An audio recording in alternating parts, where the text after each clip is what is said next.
요즘에 청소년들 막 범죄율이라던가 막 자살률이라던가 좀 되게 사건 사고가 많이 발생하고 있잖아요. 중학생이 되고 나니 그래서 사고 치지 않고 이상한 막 범죄에 연루되지 않고 그런 바람을 하기 시작하더라고요. 네, 공부는 둘째치고 네네. 아이 입에서 들었던 대화는 나도 내가 왜 이러는지 모르겠어요. 였어요. 네네. 나의 인성의 밑바닥을 볼 때 아이와의 관계뿐만 아니라 내가 나에게 굉장히 실망을 많이 하게 돼요. 이 책을 읽으니까 굉장히 많이 이해가 됐어요. 네네. 아, 그럴 수도 있겠구나. 안녕하세요, 미셸입니다. 오늘 영상에서는 청소년 자녀를 두신 부모님이랑 청소년 친구들이 꼭 읽어봤으면 하는 책 소개해드리면서 공구로 진행하려고 영상 켰습니다. 제가 공구로 진행하는 도서는 총 15권인데요. 오늘 영상 통해서 자세하게 좀 수다수다 책 이야기 나눌 책은 총 3권이에요. 오늘 소개해드리는 책들은 문학동네 청소년 문학상 대상 수상작들이고요. 제가 왜 이 책을 소개하고 저희 아이에게도 적극적으로 추천하면서 같이 읽자고 엄청 장려하면서 읽고 있는지에 대해서도 간략하게 소개해드릴게요. 구매 링크는 아래 설명란에 기재해 놓았습니다. 이번 영상 통해서 처음으로 저를 만나시는 분이 계실 수도 있어서 간략하게 제 소개를 해드리자면 완전 사춘기 구간에 들어간 중학교 2학년 남자아이와 초등학교 2학년 여자아이를 둔 두 아이의 엄마이고요. 저는 제가 청소년 시기 때 그 사춘기 시기 때 미국에 가서 부모님 없이 혼자 좀 성장한 경우예요. 부모님이랑 같이 살았던 게 아니었기 때문에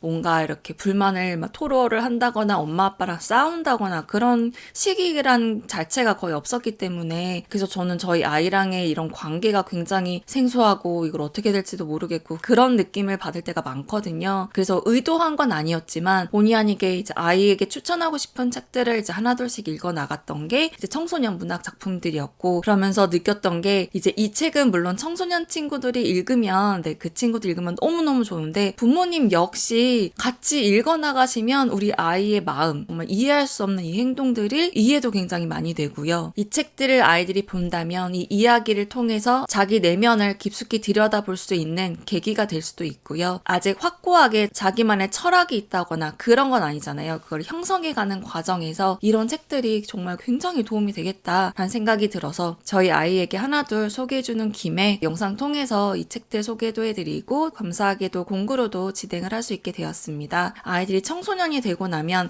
이제 모든 내가 알고 있었던 사상이라던가 세계관이나 이런 것들이 갑자기 뒤죽박죽이 되는 듯한 느낌이 드나 봐요. 그리고 지금 그 시기 때 뇌가 굉장히 폭발 성장 중이고 공사 중이기도 하고 관심사도 되게 막 다양하게 뻗칠 수가 있거든요. 그런데 자기가 자기 기분을 확실하게 왜 그런지 몰라라 해요. 저는 저희 아이랑 작년 1년간 그러니까 중학교 1학년 때 저희 첫째랑 가장 많이 나눴던 대화 그러니까 아이 입에서 들었던 대화는 나도 내가 왜 이러는지 모르겠어요.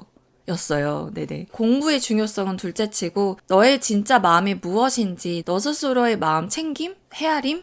이거를 좀 했으면 좋겠다. 진짜 어른이 되어가는 과정이다. 그냥 이렇게 표면적으로 말로만 한들 아이들은 이해를 잘 못하거든요. 그리고 이제는 부모님이 말이 더 이상 그렇게 그렇지 이러면서 수긍 모드로 들어가지가 않아요. 참 네 그렇습니다. 그래서 이 시기 때는 부모의 100마디 말보다 어쩌면 이런 간접 경험을 할 수 있는 소설책을 이렇게 안겨주고 시간을 할애하고 읽을 수 있는 그런 기회를 주는 게 중요하지 않을까 라는 생각이 들어서 수학 문제 하나 더 풀고 영어 단어 하나 더 외우는 것보다 지금 자기 내면의 소리를 듣는 거라고 생각이 들었어요. 이게 학업적으로도 굉장히 관계가 크거든요. 내 마음이 왜 이러지? 싱숭생숭하고 그럴 때 이제 공부가 손에 잡히겠냐는 거죠. 네네. 그래서 지금 한참 공부할 시기이지만 사실은 격동하는 나의 마음이 왜 이런지 모르겠는데 이제 이 마음을 어디다가 정을 붙일 때도 없고 사실 지금 시기에는 부모가 아니더라고요. 그렇다 보니까 친구가 될 수도 있고 이는 동성 친구일 수도 있고 이성이 될 수도 있겠죠. 아니면 선생님이 되실 수도 있고 아니면 좀 어떤 친구들은 연예인이 될 수도 있겠죠. 그런 식으로 푹 빠지게 되는데 저는 그 중에서도 책에 마음을 기댈 수 있는 그런 문학 소설을 만난다면 나만 이렇게 생각하는 게 아니구나 이런 식으로 위로를 받을 수 있다면 정서적으로 안정을 찾을 수 있고 그래야 또 학업에 임할 수 있으니까 저는 그런 의미에서 현실적으로 이 세상에 있는 모든 청소년 책들은 못 읽겠지만 어쨌든 우리 아이들은 굉장히 바쁘고 한정적인 시간을 갖고 있잖아요. 그렇기 때문에 적어도 문학동네 청소년 문학상 수상작들은 읽어보면 좋지 않을까라는 생각이 들어서 영상 통해서도 소개해드려 봅니다. 오늘 대대적으로 소개해드리려고 하는 책은 3권이고요. 네임스티커, 고요한 우연, 훌훌입니다. 네, 첫 번째로 소개해드릴 책은 바로 이 책입니다. 제목은 네임스티커고요. 황보나 작가가 집필했습니다. 누군가를 좋아하는 마음도 미워하고 싫어하는 마음도 그런 감정을 다루는데 한없이 서툰 아이들의 이야기예요. 다소 엉뚱하지만 기발하고 산뜻한 이야기라고 생각을 했고요. 이야기 초반부터 뜬구름없이 민구라는 친구가 은서라는 친구에게 고백을 해요. 그런 장면을 보면서 청소년 시기 때 모두가 그런 건 아니겠지만 누군가를 좋아하고 누군가랑 사귀고 썸을 타고 그런 거를 경험하는 친구들이 이제 늘어나요. 그런 감정을 경험하는 친구가 이 책을 보면 좀 좋겠다라는 생각도 잠깐 들었는데 여기 민구라는 친구에게는 특별한 힘이 있습니다. 화분 아래 친구의 이름을 써서 이제 부착을 하면 그 친구에게 안 좋은 일이 벌어진다는 거예요. 이제 은서라는 친구는 이제 고백도 받았고 이제 그게 무슨 말이야 그러면서 좀 긴가민가하지만 또 믿기엔 또 애매하고 또 안 믿기에도 주변에 벌어지는 일들이 정말 맞는 것 같기도 하고 그러면서 은서에 대해서도 자세하게 알게 되는데요. 은서는 이제 부모님이 이혼을 하시고 새엄마를 맞이를 했어요. 그리고 둘째 아이가 태어납니다. 그러면서 은서가 느끼는 자신의 재혼 가정, 엄마가 이혼을 하면서 은서에게 남겼던 말, 그걸 계속 곱씹어 생각하면서 상처도 됐지만 어찌 보면 또 그거를 한층 넘어서 성숙해지는 그런 모습도 엿볼 수 있어서 좋았고 그런 성숙해지는 모습을 보면서 이제 독자로 하여금 어쩌면 내가 모든 일을 다 컨트롤할 수 없는데 컨트롤할 수 없는 그 안에서도 빛을 찾을 수는 있겠구나 라는 생각이 들기도 했고 그리고 네임 스티커에다 이름을 쓰면 안 좋은 일이 생길 거라는 그런 특별한 파워를 갖고 있다는 민구의 가족에 대해서도 깊게 이제 만나볼 수 있어요. 삼촌, 할머니 그리고 민구의 어머니 근데 어머니랑 또 같이 살고 있지 않아요. 다양한 모습의 가정을 묘사하거든요. 어찌 보면 선입견을 가지고 있을 수도 있는 우리들인데 이럴 수도 있고 저럴 수도 있지 이런 다양성을 수용할 수 있는 자세를 또 한 번 일깨워주는 책이지 않았나 싶어요. 인상 깊었던 구절은 이거였어요. 마음에 힘이 있다는 것은 어딘가 든든하면서도 한편으로는 섬뜩한 일이었다. 그렇기에 누군가를 안 좋게 생각하는 마음이 생겨도 그 마음을 일단 접어두게 되었다. 네. 그래서 아이가 안 좋은 마음이 많이 무럭무럭 자라더라도 이 책을 통해서 어쨌든 내가 마음먹기 달렸지. 그러면서 지금 현재 나를 괴롭히는 그 무엇이 되었던 간에 잠깐 그 생각을 멈추고 잠깐 덮어두면 어떤 일이 벌어질까? 한번 그렇게 시도를 해볼까? 라는 생각도 안겨주는 책이었어요. 다음 책은 김수빈 작가의 고요한 우연입니다. 이 책은 초록색 커버에 여기 여자아이가 고양이 2마리를 막 지켜보고 있어요. 그래서 귀엽다. 그러면서 사실 이 3권 중에 가장 먼저 읽은 작품이기도 합니다. 이 책은 부모님이 정말 꼭 읽어보셨으면 하는 책이에요. 이 내용의 배경이 SNS가 기반이 되어 있거든요. 그러니까 옛날 우리 때는 이 친구랑 저 친구가 좋네, 뭐 싫으네, 뭐 이런 식으로 티카티카를 했다면 우리 요즘 아이들은 SNS라는 공간, 가상 공간이 있어서 언제든지 익명으로 내가 무언가를 할 수 있는 그런 세계를 동시에 살고 있는 아이들이잖아요. 그리고 요즘 청소년들이 핸드폰을 정말 놓지 못하는 정말 어디를 가든 심지어 화장실을 갈 때 샤워할 때도 들고 가야만 안심을 할 수 있는 그런 친구들도 있다고 하는데 다소 씁쓸하긴 하지만 모바일이 이런 SNS라는 이 네트워크가 우리 아이들의 삶의 큰 부분을 차지하게 되었는데요. 그게 우리 세대와는 또 너무나도 다르잖아요. 사실 우리 어른들도 이제 SNS 통해서 뭐 다양한 활동들을 하지만 아직 모든 것이 미숙한 우리 청소년들이 느끼는 그 감정들을 때때로 이해를 못할 때도 있거든요. 이 책을 읽으니까 굉장히 많이 이해가 됐어요. 네네. 그럴 수도 있겠구나. 네네. 여기서 눈여겨봤던 등장인물은 수연과 고요, 우연과 정우였는데 정우는 소위 뭐랄까 엄친아 스타일 학급 회장이기도 하고 친구들도 되게 잘 챙겨주는 것 같고 막 잘생겼고 공부도 잘하고 막 이런 친구. 그래서 겉으로 보기엔 굉장히 잘 살고 있는 친구가 있고요. 고요란 친구는 의도적으로 까칠한 말과 행동으로 인해서 친구들의 미움을 사요. 그랬더니 왕따를 당하고 있어요. 책상에 쓰레기 테러를 막 하는 친구들이 이제 생기는 거예요. 수연이란 친구는 또 고요가 계속 마음에 쓰이는 거예요. 그런데 선뜻 이 고요라는 친구를 대놓고 나서서 도와주기는 조금 두려워요. 뭐 용기도 안 나고 왜냐면 그러면 다른 친구들이 나를 싫어하면 어떡하지? 뭐 이런 걱정도 되고 마음은 착하니까 도와주고는 싶고 그러면서 오는 갈등. 청소년 시기 때 이런 경험을 할 수도 있는데 이제 이 책을 통해서 먼저 간접 경험을 하면서 만약에 내가 그런 상황이었다. 그럼 나는 이렇게 해야지 저렇게 해야지 한 번쯤 시뮬레이션을 할 수도 있고 어떻게 뭐 선생님께 도움을 청해야지, 어떻게 이거를 풀어나가야지, 뭐 이런 식으로 자기만의 생각을 이 책을 보면서 할 수도 있잖아요. 제가 예전에 저희 첫째가 이제 학급 회장일 때 좀 이런저런 친구들의 이야기를 들은 적이 있어요. 그래서 아이 보고 어떻게 너는 했느냐, 너는 어떻게 하는 게 바람직하다고 생각하느냐, 이런 대화를 나눴던 이제 기억이 나더라고요. 이 책을 보면서. 그래서 이 책은 또 부모님과 아이가 함께 읽고 대화를 나눠보는 것도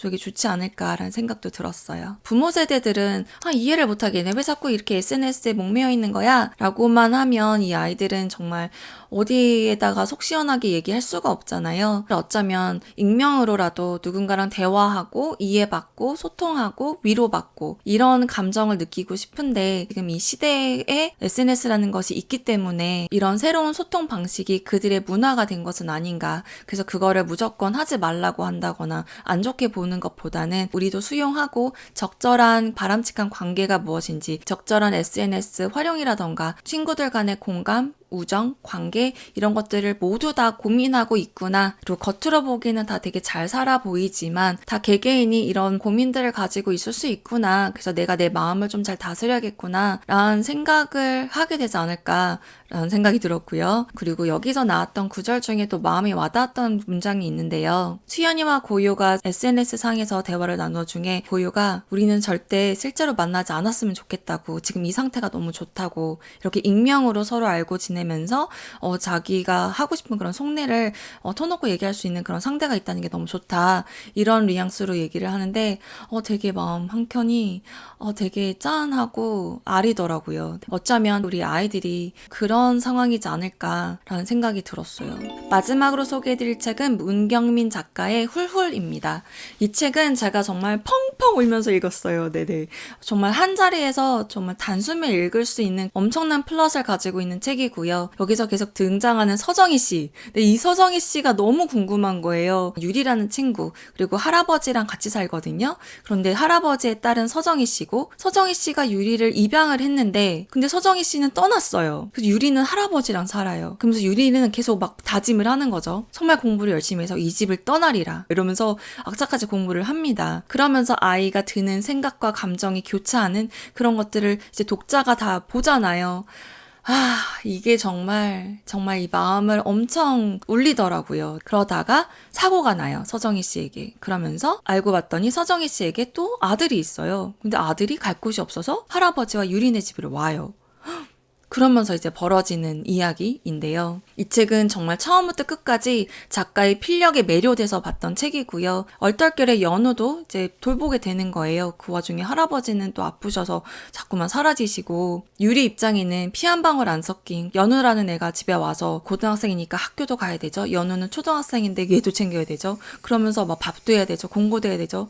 얼마나 버겁겠어요. 그러면서 얼떨결에 함께 살게 된 연우를 만나면서 그동안 눌러왔던 원망과 분노의 감정이 갑자기 폭발을 하면서 알고 봤더니 나도 되게 사랑을 받고 싶었구나, 그러면서 연우에게 쏟는 새로운 감정을 느끼면서 가족에 대해서 생각하게 되는 그런 내용이 담겨 있고요. 이 책을 보면서 물론 저는 미국에서 성장했기 때문에 입양한 친구들을 꽤 많이 봤어요. 그런데 아직 생각해보니까 한국에서는 되게 직접적으로 만나본 적은 없어요. 물론 있겠지만 좀 입양이라는 특화된 이 키워드뿐만 아니라 가족과의 관계, 가족 구성원의 정의, 다양한 방식의 가족이 존재할 수 있다는 점, 혈연 관계만이 가족이 아니라는 것 또한 또 느끼게 되는 책이었어요. 특히 이 책은 제가 저희 아이랑 티키타카 했던 그런 장면들이 많이 스쳐 지나가면서 읽게 됐던 책이에요. 청소년이 되었으니 나랑 이제 대화가 되겠구나. 이제 아이가 이제 좀 어쨌든 머리가 컸으니까. 그런데 아직 뇌가 공사 중이기 때문에 감정의 기복도 크고 다 알았는데, 실제 아이랑 맞닥뜨려서 대화를 하다 보면 진짜 막 화가 치밀 때가 있거든요. 그러다 보면 나의 인성의 밑바닥을 볼 때 아이와의 관계뿐만 아니라 내가 나에게 굉장히 실망을 많이 하게 돼요. 그러면서 난 정말 아직 어른이 아니구나, 누가 누굴 키우나 이러면서 되게 죄책감과 자괴감 빠지고 또 그 레파토리 있잖아요. 너무 그 힘든 감정들. 훌훌이라는 책 통해서 또 그 모습을 엿봤어요. 그러면서 청소년 아이를 키우는 부모 입장에서 내가 어떤 성장이 필요한지 그런 깨달음을 주는 책이기도 했어요. 제가 책 줄거리를 많이 소개를 안 해드리는 이유가 있어요, 사실. 그건 마치 양파 껍질을 하나둘씩 까는 기분으로 하나둘씩 알게 되는 그 요소들이 엄청 파급 효과가 크거든요. 그래서 그거를 좀 직접 경험해 보셨으면 하는 바람이 있고요. 그리고 제가 이 책에 정말 많은 인상 깊은 구절들이 있는데 그 중에 하나를 꼽자면 바로 이거였어요. 그 정도면 죽을 만큼 힘들었다고 말할 수 있을 것 같은데 그것보다 더 독한 일들이 세상 곳곳에 벌어지더라. 일단 우리는 전쟁을 겪고 있지 않잖아. 지독한 곳에 끌려가서 고문을 당하는 것도 아니고 그래서 내가 겪은 일로 죽어버리겠다고 말하기는 나는 좀 그래. 하지만 유리야, 사람마다 느끼는 고통은 각각 다른 것 같더라. 감당해낼 여건도 다르고 설령 나와 비슷한 상황에서 죽음을 선택한 사람이 있다고 해도 함부로 말할 수는 없을 거야. 살아온 길이 저마다 다르니까 함부로 판단할 수는 없는 것 같아. 나는 그 사정을 알 수 없잖니. 이 대목은 선생님이 유리에게 해준 말씀이었는데요. 굉장히 공감했어요. 이 대목 역시 함부로 남의 인생에 대해서 왈가왈부하지 말고 내가 느끼는 고통과 어떤 이가 느끼는 고통이 어떤 상황은 동일하더라도 받아들이는 그 고통의 그 깊이는 다를 수 있으니 함부로 말할 수는 없는 것 같아. 이런 교훈을 저에게도 그리고 우리 아이들에게도 주고 싶다는 생각이 들어서 오늘 소개해드린 책들 정말 다 추천드리고요. 지금 사실 저희 첫째는 훌훌이라는 작품을 읽고 있습니다. 네네. 하나둘씩 차근차근 오늘 소개해드리는 문학 작품들 읽어나가게 되지 않을까 싶어요. 그리고 저 사실 이 책 읽으면서 원래 처음부터 그런 생각이 들었던 건 아닌데 한 권, 두 권 이제 읽어나가면서 들었던 생각이 요즘에 청소년들 막 범죄율이라던가 막 자살률이라던가 좀 되게 사건, 사고가 많이 발생하고 있잖아요. 그리고 사실 저도 초등학생 때는 그런 생각을 하지 않았는데 중학생이 되고 나니 이제 아이가 보여지는 행동이라던가 엄청난 감정의 기복 이런 모습을 볼 때 사실은 아이가 그냥 학교 안전하게 가지고 학교 제때 가고 그리고 학교에서 사고 치지 않고 이상한 범죄에 연루되지 않고 그런 바람을 하기 시작하더라고요. 공부는 둘째치고 아이가 굉장히 답답해하고 불만이 엄청나요. 막 별거 아닌 것부터 시작해서 막 정치적인 것까지 사회 이슈까지 그런 거 보면서 내면을 단단하게 해야 하는 그 과정을 경험해야 되는 이 시기에 정말 잘 살펴야겠구나. 굉장히 혼란스러울 수 있는데 그거를 다양한 경험들을 통해서 조금이라도 더 바른 선택을 할 수 있는 그런 힘이 생기지 않을까라는 생각도 들어서 정말 막 문해력, 독해력, 독서력 이것 때문에만 독서를 권장하기보다는 내면 지킴이 역할을 톡톡히 할 수 있는 이런 책들 아이에게 소개해 주어야겠구나 라는 생각을 더 많이 하게 되었어요. 누구나 다 경험할 수 있는 그것들을 지금 우리 아이들이 각자 느껴 하는 것 같아요. 어쨌든 그런 감정이 나쁜 게 아니라 그런 감정이 들더라도 그거를 잘 풀어나가면 되니까 좀 그거에 포커스를 해서 책을 읽을 때도 저 역시 우리 아이가 이런 생각이 들 수도 있겠구나 저럴 수도 있겠구나 하면서 좀 더 호응해 줘야겠구나. 덩치만 어른이지 사실은 아직 되게 의지하고 싶은데 의지하고 싶지 않고 사랑받고 싶지만 엄마의 관심이 싫은 그런 왔다리 갔다리 하는 자기의 마음도 잘 모르는 그런 아이일 수 있으니 더 잘 보듬어 줘야겠구나 이러한 생각을